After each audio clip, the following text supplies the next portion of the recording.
मुंबईत मुसळधार पावसाला सुरुवात झाली असून अनेक ठिकाणी दुर्घटना घडत आहेत. अशातच आमदार अमित साटम यांचा एक व्हिडिओ सोशल मीडियावर व्हायरल झाला. या व्हिडिओमध्ये अमित साटम हे मुंबईत झालेल्या दुर्घटनांबाबत हसत बोलताना दिसत आहेत.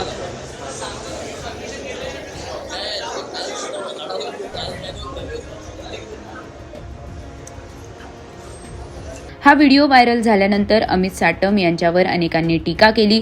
महाराष्ट्र नवनिर्माण सेनेचे अध्यक्ष राज ठाकरे यांनी देखील सोशल मीडियावर एक पोस्ट शेअर करून अमित साटम यांच्यावर टीका केली. या संपूर्ण प्रकरणावर आता अमित साटम यांनी प्रतिक्रिया दिली आहे. हे बघा, कॉन्टेक्स्ट बदलून विपर्यास करण्याचा प्रयत्न विरोधी पक्ष करत आहे हे मला समजत आहे. आणि त्यामुळे जे घरामध्ये बसून पोस्ट लिहितात किंवा घरामध्ये बसून स्टेटमेंट देतात यांना उत्तर देण्याची आवश्यकता मला वाटत नाही. मी त्या पर्टिक्युलर एपिसोडचं उत्तर ऑलरेडी दिलेलं आहे. त्या कॉन्टेक्स्ट बदलून त्याचा विपर्यास करण्यात आलेला आहे, मिसकन्स्ट्रू या ठिकाणी ते करण्यात आलेलं आहे. आणि या ठिकाणी आजपर्यंत अशा प्रकारच्या घटना घडल्यावरती कधीही सस्पेन्शन झालं नव्हतं. मी विधानसभेमध्ये आवाज उचलला आणि 2 दिवसामध्ये 7 महानगरपालिकेचे अधिकारी या ठिकाणी सस्पेंड किंवा निलंबित झालेले आहेत. आणि त्यामुळे आम्ही फील्डवरती उभे आहोत, घरात बसून पोस्ट किंवा स्टेटमेंट लिहित नाही आहोत. आणि आजपर्यंत आपण पावसामध्ये कधी उद्धव ठाकरे, आदित्य ठाकरे किंवा राज ठाकरेला मुंबईकरांनी रस्त्यावरती उतरलेलं बघितलंय का? नाही बघितलंय. मुंबई शहराच्या महापौर रस्त्यावरती फिरत आहेत, सर्व ठिकाणी पाहणी करत आहेत. आम्ही सर्व लोकप्रतिनिधी या ठिकाणी रस्त्यावरती उभं राहून या ठिकाणी हे सगळे जे काही मेजर्स आहेत ते आम्ही पाहतोय. परंतु या निलंबनाचा त्या ठिकाणं डायव्हर्ट करणे आणि मला टार्गेट करण्याचं कारण हे आहे की गेले 4 महिने मुंबई महानगरपालिकेतली स्टँडिंग कमिटी याच्यातलं अंडरस्टँडिंग ते आम्ही बंद केलेलं आहे. मला 2 मोठ्या राजकीय पक्षांनी ज्यांनी आपापसामध्ये युती केली होती त्यांच्या प्रतिनिधींनी मला अप्रोच होऊन स्टँडिंगचं अंडरस्टँडिंग सुरू करा अशा प्रकारची विनंती केली होती, जी आम्ही विनंती धुडकावून लावली होती. कारण आम्ही सांगितलं की मुंबईची महानगरपालिका आम्हाला सुद्धा सरळ करायची आहे.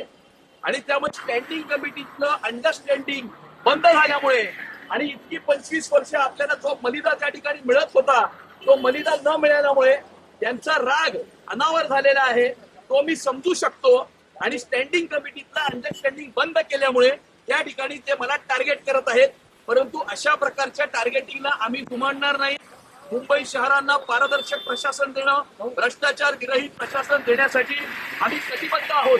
आणि आम्ही रस्त्यावरती, जमिनीवरती उतरून या ठिकाणी मुंबईकरांची सेवा करत आहोत. तसेच अमित साटम यांनी सोशल मीडियावर शेअर केलेल्या पोस्टमध्ये लिहिलं, विरोधक माझ्या वक्तव्याचा विपर्यास करून लक्ष भरकटवत आहेत.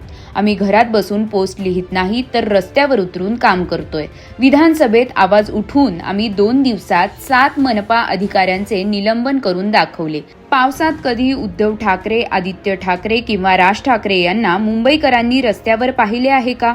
मला टार्गेट करण्याचे कारण एकच, मुंबई महापालिकेच्या स्टँडिंग कमिटीतलं 25 वर्षांचं अंडरस्टँडिंग आणि मलिदा आम्ही कायमचा बंद केला आहे. महाराष्ट्राचे सन्माननीय मुख्यमंत्री श्री देवेंद्र फडणवीस साहेब यांच्या नेतृत्वाखाली मुंबई महानगरपालिकेला भ्रष्टाचार विरहित प्रशासन देण्यासाठी आम्ही कटिबद्ध आहोत.